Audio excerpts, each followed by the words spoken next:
Bago na naman pong pagnanakaw ang nilabas ng COA, 375 million in the world!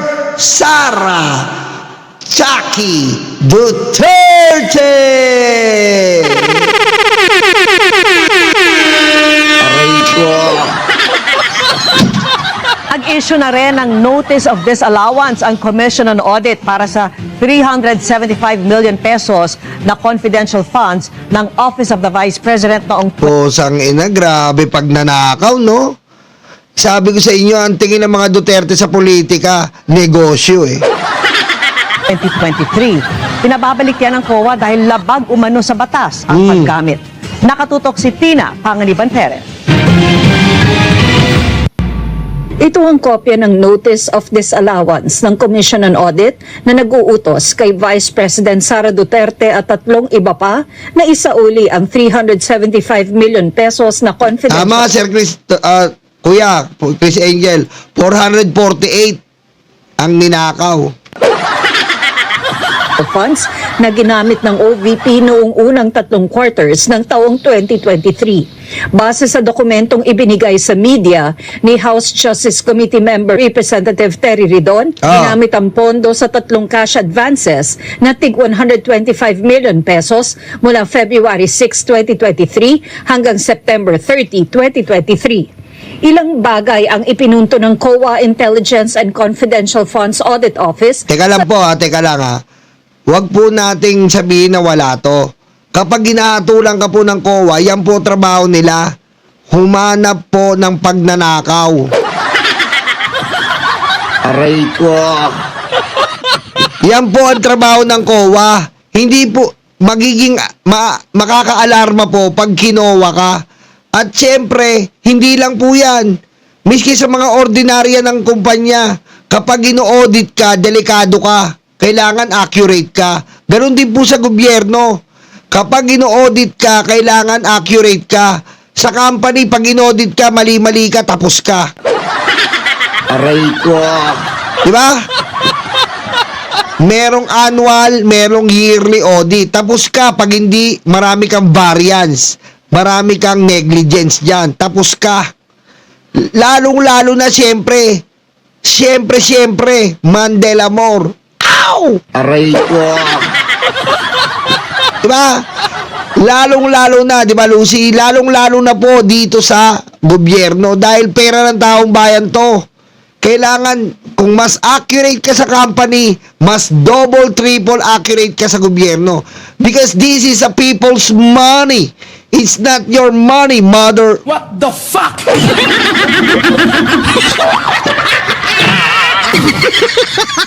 Diba? Sabi ni Mami Irene, bakit ngayon lang lumalabas ang galing sa COA? Dapat matagal na ba may impeachment bago ilabas? Just curious. Alam mo Mami, kaya ngayon lang po nilalabas to, nakausap ko rin ng COA. Aray ko. Nakausap ko ang COA, nag-meeting kami nung isang linggo. Dami ko nakakausap kaya busy ako eh. Nakausap ko ang COA, Mami Irene, kasi nga marami pong petition. Maraming petition at counter affidavit ang pinapasa ni Sara Duterte. Na kahit walang kwenta, pinapasa nila. Ngayon, napagdesisyonan nila na ninakaw talaga. Close ako dyan, Daddy Armin. Okay? Tinambakan ng petition ni Sara ang COA. Tinambakan niya ng tinambakan hanggang sa 2028 para makapag-decision sila. Ngayon, napuno na ang COA hanggang sa pinagsampina, justificandum, kinikikekum sila ng Senate, ay ng Congress. At ito na nga, ibinulgar na nila kasama ang petition ni Sara. Okay? Kasama ang petition ni Sara na si Sara, ang daming petition po kasi. Naunawaan nyo na. Okay? Close tayo ng COA eh. Aray ko. Notice of Disallowance. Una rito, labag daw sa joint circular ng komisyon ang utos daw ni Vice President Duterte na ibigay ang mga cash advance para sa confidential expenses kay dating Vice President Security and Protection Group Head, Colonel Raymond Dante La Chica. Tingnan mo, yung pagbibigay lang po kay La Chica, bawal na yon.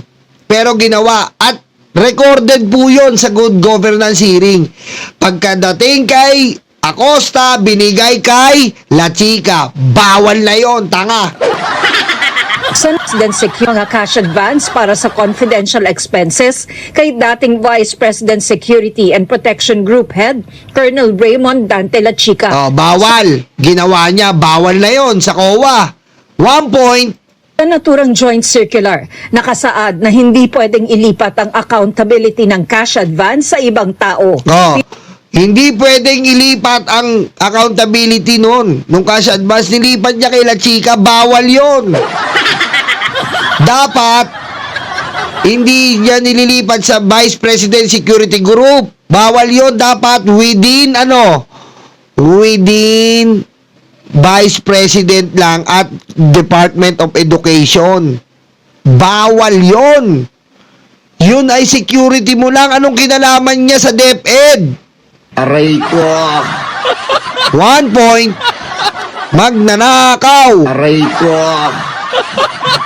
Ano na rin na sa pagbabayad ng 62 million pesos na reward, hindi raw nagsumite ng supporting documents para patunayan ang tagumpay ng information gathering at surveillance activities. Oh, kita mo? Nagbigay ng 62 million na reward. Anong na-reward mo? Anong napagtagumpanan nyo? Anong accomplishment nyo? Ilang NPA kuno na uli mo? Oh, ilang mga estudyante ang nasave mo? Tinalakay na natin to. Wala po siya. Ilang bundok yung inakyat nyo? Hayop kayo. Oh. Wala. Wala po siyang dahilan. Wala siya sinusumite ng mga records. Eh, sino po mapupukulan yan? Mapupukulan po ang COA. Mapupukulan po ang, Department of Education. Dapat, in every transaction, there's a tracing. In every transaction, there's a receipt. Aray ko! Okay? Ganun po yun. Kaya pagbibili ka ng sapatos, what do you need? You need a receipt. Okay? Para malaman po na bumili ka ng sapatos. If ever may mangyari, meron kang tracing. Meron kang resibo. Kaya nga tinawag niya na resibo mo eh. Resibo. Ibig sabihin, may pinaglagakan ka, may pinag-ukulan ng pera, may pinaggastusan ng pera, at pag may pinaggastusan, merong resibo.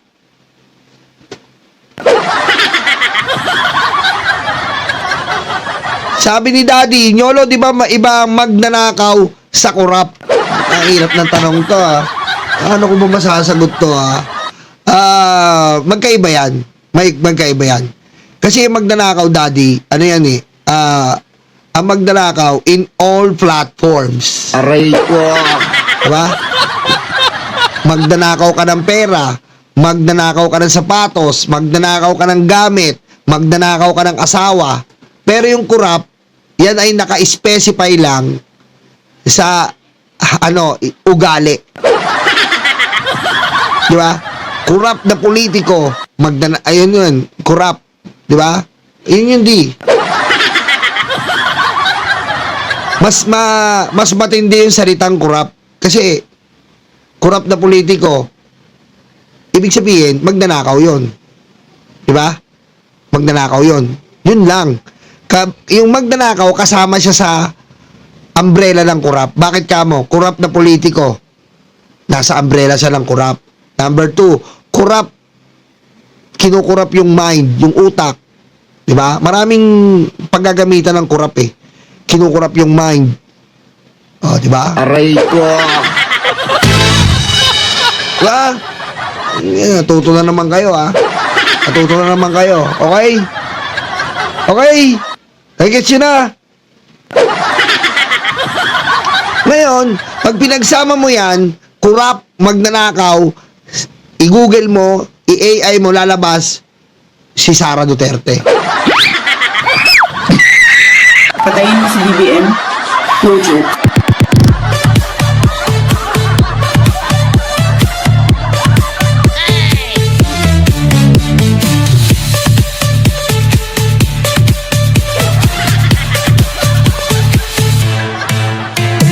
Galit na galit si Mami Irene tsaka si Daddy Armin, ha. Wala pa dyan si Mami Cielo tsaka si Daddy Nestor. Ang magnanakaw para sa ordinaryo, kurap para sa mga high-ranking officials. Ganun ba yon? Kasi, Chay-Chair, ganun ba yon? Diba? Kasi pag magnanakaw ka ng asawa, magnanakaw ka ng gamit, magnanakaw ka ng pera, magnanakaw ka. Pero pag kurap ka, may iba kasi kurap, merong ano eh, yung matimbang yung kurap eh. Wala siyang kinukuha, pero nagpaparating siya. Gaya ng mga DDS. Kinukurap nila yung minds ng Pilipino. 'Di ba? So, mas matindi yung word na kurap. Kasi magnanakaw, medyo kinuwanan ka ng bagay. 'Di ba? Pero yung kurap, pwede yung utak mo ikurap eh. Na si Duterte magaling. Kinukurap yung minds mo eh. Si Duterte ang pinaka-best president. 'Di ba? Oh. So, mas matindi and mas maano yung meaning ng corrupt. Kasi kaya niyang i-manipulate yung minds. Hindi katulad ng magnanakaw, hindi niya kaya mag-manipulate ng minds eh. Wow, Merriam-Webster! Aray ko. Hindi rin Mami Bengay eh. Kasi nga, hindi yung totoong meaning ha. Sa bagay, may punto yun. Pag mahirap, magnanakaw. Pag mayaman, corrupt. Di ba? Pero meron kasi sa salitang corrupt, kinukurap yung minds. Di ba? Adjective and verb. Because verb is an action word. Yan. Type na verb yan. Tanda-tanda ako yung verb na yan. Diyan ako binato eh. Aray ko. Yan yung verb na yan eh. Type na verb na yan eh. Diyan ako binato ng teacher ko eh. What is verb? Yabang ko pa. Ma'am, what is verb? Verb is an action man. Aray ko. Ha? Ma'am, verb is an action man. Tanga to. Aray ko. Anong action man? Action word! Aray ko. Kaya tanda ko yan eh, yung verb. Diyan ako binato ng teacher ko eh. Di ba pag English ka? Diyan ako binato eh. Tatanda ko talaga yung teacher ko na yun eh. Aray ko. Verb is an action man. Diretso na nga natin to. Pinunto ring sa pagbili ng 199 million pesos na supplies at ayudang gamot at pagkain, acknowledgement receipts lang ang isinumite ng OVP. Kita mo, bobo? Bumili ng medical supplies? Acknowledgement receipt lang? Eh, nadudoktor yun? Ba't bibilin mo, ay bibigay mo yung pinaka-OR official receipt? Bobo, no? Mahilig talaga magdoktor si Sara. Acknowledgement receipt, Mary Grace Piatos, Kokoy Villamin. Bobo! Para raw matiyak ang validity ng mga ito, dapat daw magsumite ng official receipts o Yes! sales invoices. Ay, putik naman, oh. Tayo naman, nagdaan tayo sa maraming company. Diba? Pag inuutusan ka, oh, ikaw bilang secretary, wala na tayong supply ng mga kokomban. Wala na tayong supply ng mga ballpen. Wala na tayong supply ng ating mga office supplies. Bibili ka sa National Bookstore. Siyempre, kung ipakita mo, yung pinagbilan mo, official receipt ng National Bookstore. Pero sila Sara Duterte po, iba. Ninanakaw nila o acknowledgement receipt lang pinakita sa COA. And pag acknowledgement receipt po, naduduga yun. Isa lang yung coupon ba na sinulatan nila na Mary Grace Piatos. Magnanakaw po talaga. Aray ko. Diba? Huwag na tayo magpatumpik-tumpik dito. Pag ikaw bibili ka ng office supply sa National Bookstore, papakita mo yung official receipt. O yung sales invoice. Yung lumalabas sa ano. Diba? Bumili ka ng kokomban. Diba? O, pag-print nyo sa National Bookstore. Anong tawag doon? Anong tawag doon? Sales invoice. Ibig sabihin, transaction ng sales invoice. Then, kapag malupit yung boss mo, medyo kukupal-kupal yung boss mo, I don't want sales invoice. I want official receipt. Kakausapin mo ngayon yung manager ng National Bookstore. Sir, bumili ako ng kokomban. Oh, anong problema? Kailangan ng aking company ng official receipt. Oh, anong gagawin ng manager? Pupunta siya sa office niya, kukunin niya yung malaking booklet ng official receipt.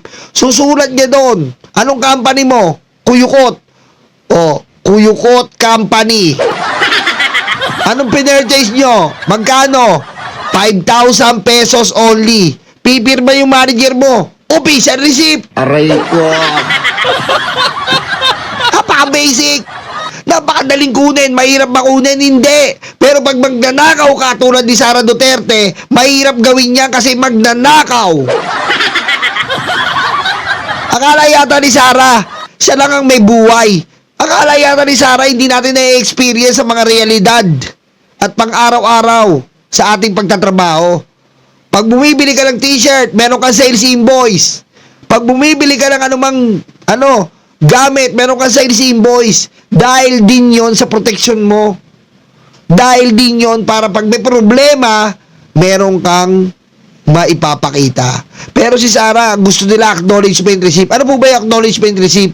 Yun lang po ay gawa-gawa po. Madaling gawin ang acknowledgement receipt. Gawang rekto pa yung iba. Aray ko.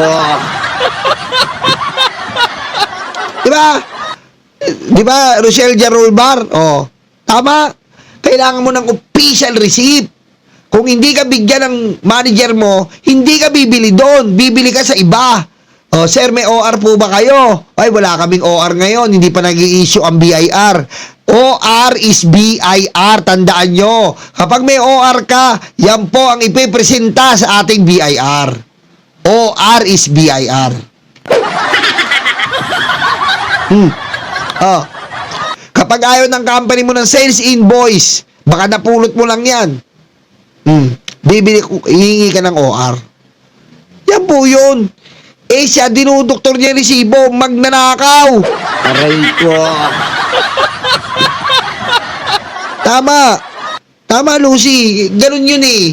Ganun yung acknowledgement receipt. Naduduga yan, narerekto yan. Pero ang OR, hindi po. Kasi OR, the classification of the official receipt, they have the tracing of the Internal Bureau of Internal.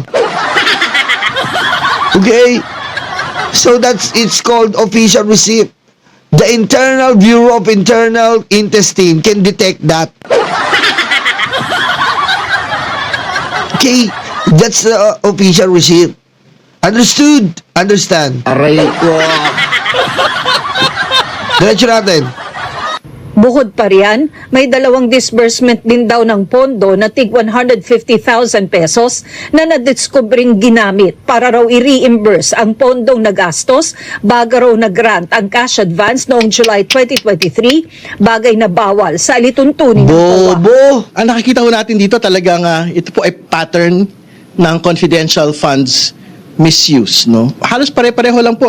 Yung po nga batayan kung bakit po nagkaroon ng ND under yung pong 2022 confidential funds at ito po nga pangalawang ND relating to 2023 confidential funds, no? If they weren't able to justify it the first time, I'm quite certain they won't able to justify it the second time. Yes! Di ba?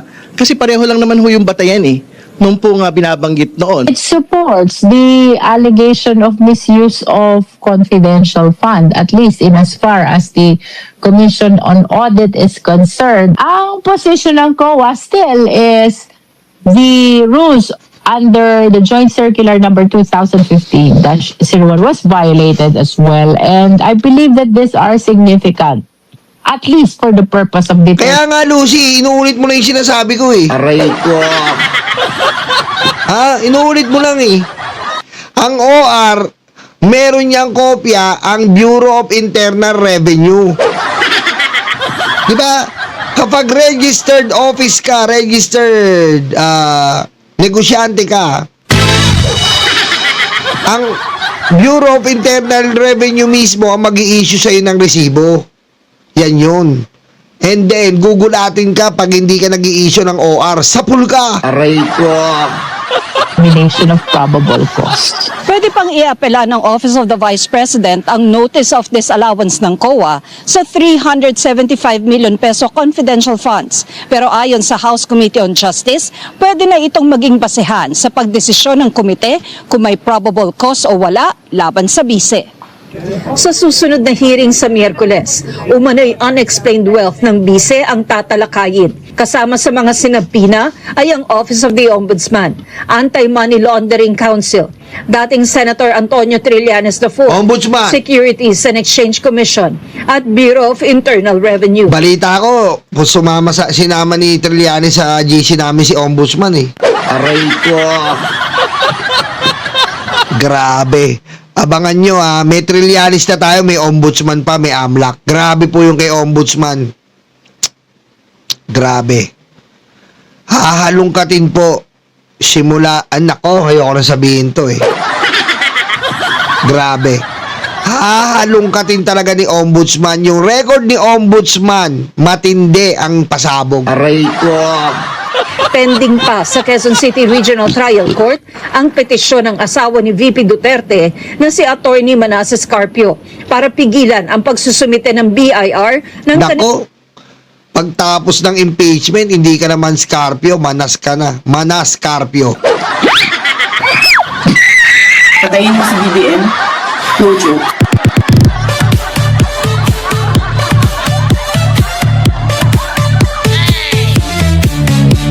Aray ko.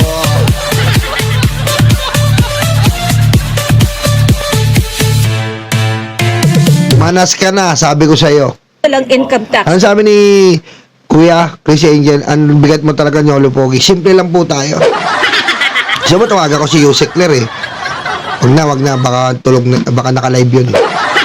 Return sa komite. Since it has been submitted already during the last hearing, that was April 14, Oh, that is the reason why I said the issue of issuance of TRO is already moot and academic. nako. Si Senate President Tito Soto naghahanda na para Patay sa na. posibleng pag-transmit ng Wala na articles to. of impeachment sa Senado na uupong impeachment court. Wala na. Unti-unti na. Wala na. Tapos patatakbuhin nyo si Baste. Shabu! Aray ko. Pinag-aaralan na raw niya ang rules of court at ikinukumpara ito sa rules ng Senado. Inimbita niya ang ilang senador mula sa majority bloc sa isang hapunan kung saan napag-usapan ito. Hindi naman nagustuhan ni Soto ang pahayag ni dating presidential spokesperson Salvador Panelo na desidido na raw sina Soto, Senator Panfilo Lacson, Senator Risa Ontiveros at Senator Kiko Pangilinan na i-convict si Sara. Tanong ni Soto, may crystal ball daw ba si Panelo? Oo. Tiniyak niyang mananatili silang Si impartial. Panelo talaga, si Panelo. Ang yabang neto. Dati nasa Kisame ka lang, Aray ko. Yabang talaga, no, si Panelo. Ang yabang, dati nasa Kisame ka lang, Kumasta ka. Aray ko. At hihintayin nila kung ano man ang ipipresenta sa Senate Impeachment Court. Tina Panganiban Perez, nakatutok. Hoy, Ma'am Katrina Love, thank you. Sorry, late ako. Shoutout sa lahat nyo, Ma'am Katrina, LOVE, thank you.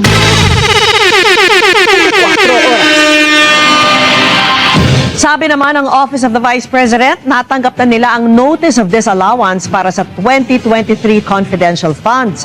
Gagawa raw sila ng mga nararapat na hakbang para maremedyohan ang issue Naku. ng naayod. Alam mo, hindi na po kailangan remedyoan eh. Ang Notice of Disallowance, hindi po nire-remedyoan yan. Hindi po nire-remedyoan yan. Sinusumiti mo yan ng properly. You will submit it properly. Okay? Non-anomaly. Because you must submit it properly, non-anomaly, like formally.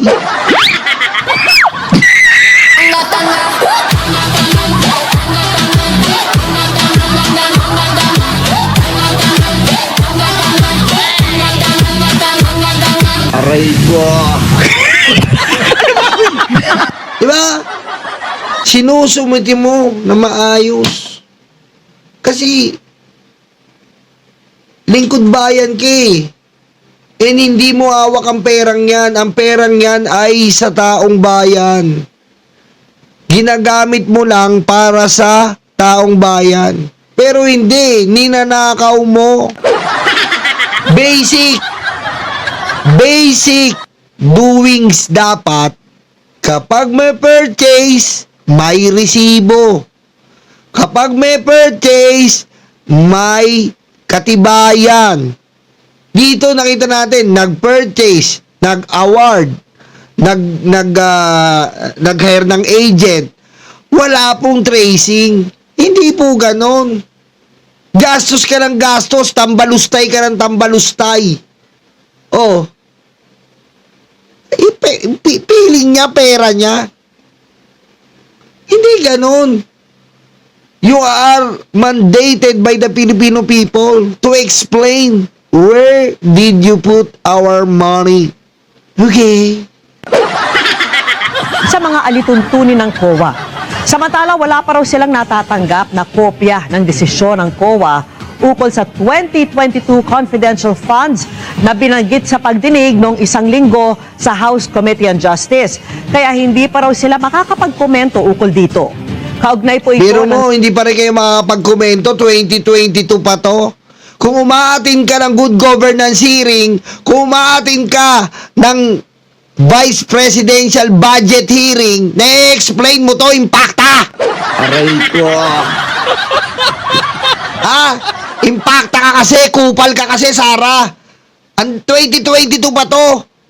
Ilang budget hearing ang inistab mo? Ilang good governance hearing ang tinabla mo? Namasyal ka, impacta! Aray ko.